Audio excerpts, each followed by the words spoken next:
guys! Good morning! Kamusta naman kayo dyan? Kamusta ang Valentine's? Kami today, we are going to Ikea with my friend Glenda and Ate Jackie. Samahan niyo kami!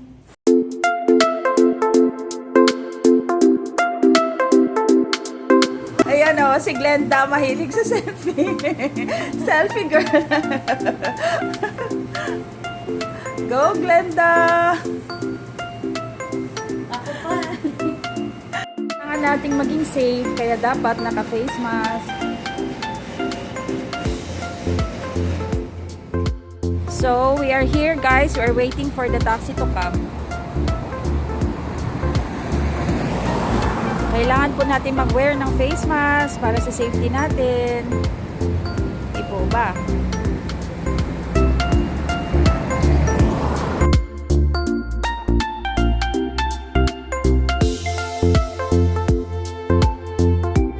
Ikea Tahalia is a 30 to 40 minutes ride from north of Hor.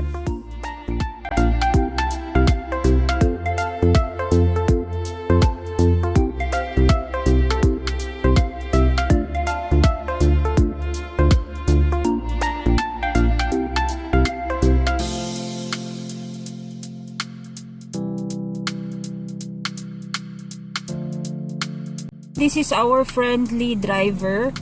He is very reliable, Mr. Faisal. Okay. So we are here in the gasoline station.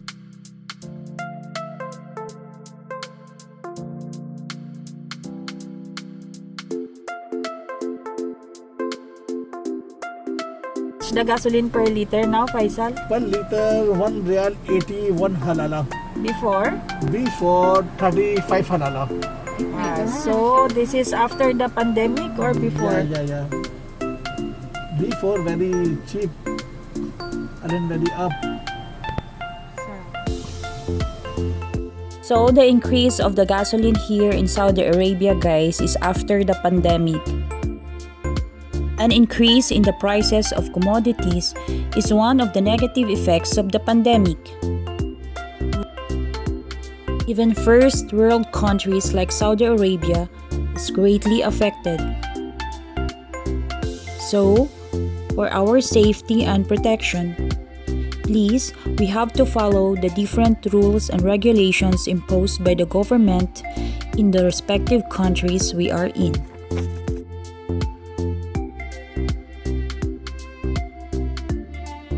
All of us wants to go back to our normal lives. This pandemic is a global fight. Unless we cooperate, this dilemma will not end. Make it a habit to wear mask. Observe hand hygiene by washing our hands with soap and water or just alcoholize your hands with a sanitizer.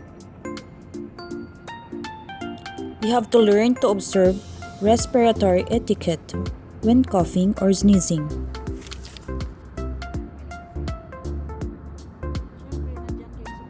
These are simple things that will make a big difference and will benefit all of us if we do all practice. And this dilemma of the pandemic will be just history.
So we are here, guys!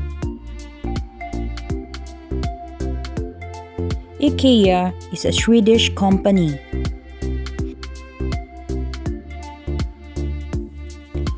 It was founded in 1943 in Amholt, a remote town in Sweden. So we are already here in Ikea, guys. Ito yung showroom ng Ikea. Ganda. It flaunts its origin by decorating the exteriors with colors of the Swedish flag, which is blue and yellow.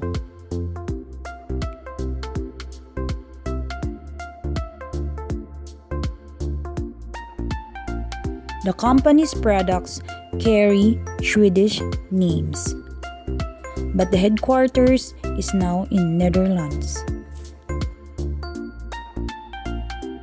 Ikea catalog was born in 1951.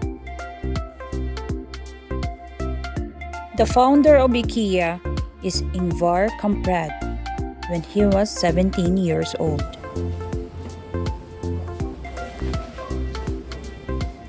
Do you wonder why Ikea is written in capital letters?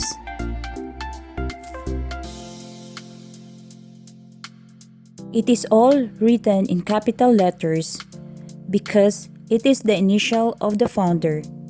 The I and K means Ingvar Kamprad.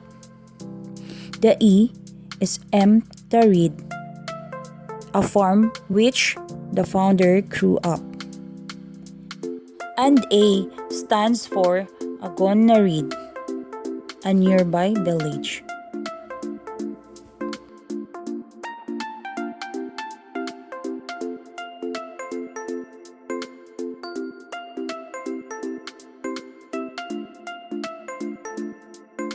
Ikea dramatically expands into new markets like Italy, France, USA, and UK in the 1980s.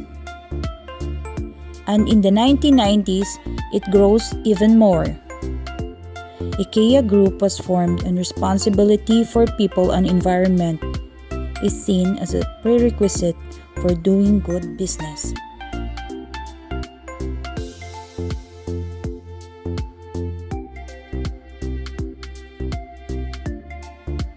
In 2000, it expands to more markets, such as Japan and Russia. They seize their successes of several partnerships regarding social and environmental products.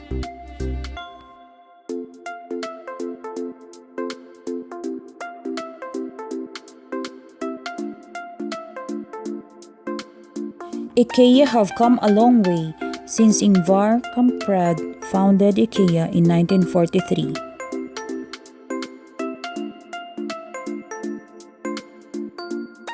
It is one of the most well-known home furnishing brand in the world.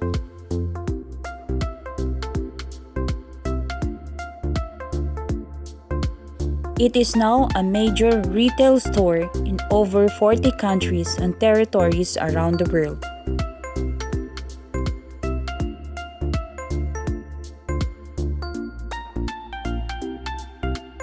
It is a place to shop when you want affordable, well-designed home furnishing.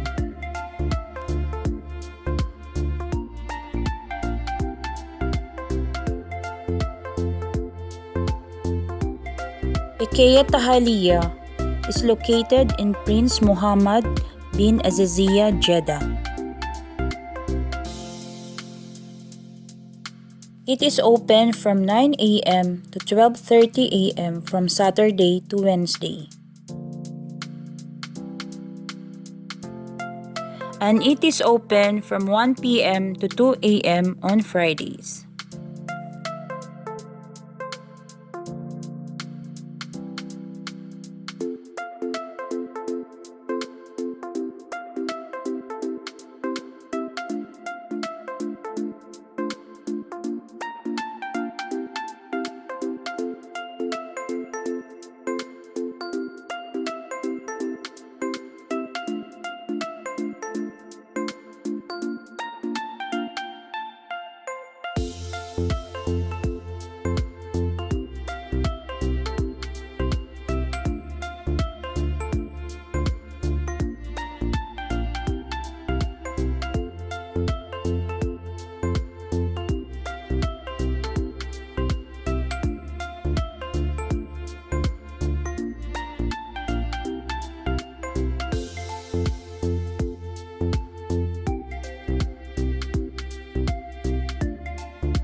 Have you been in one Ikea store?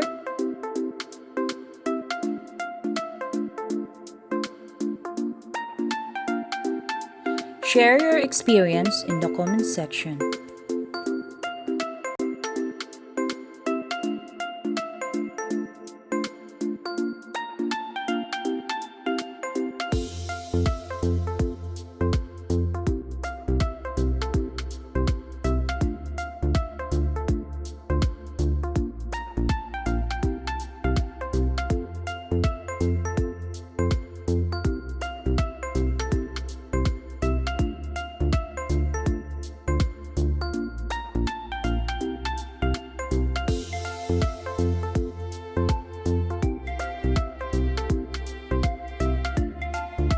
Thank you for watching.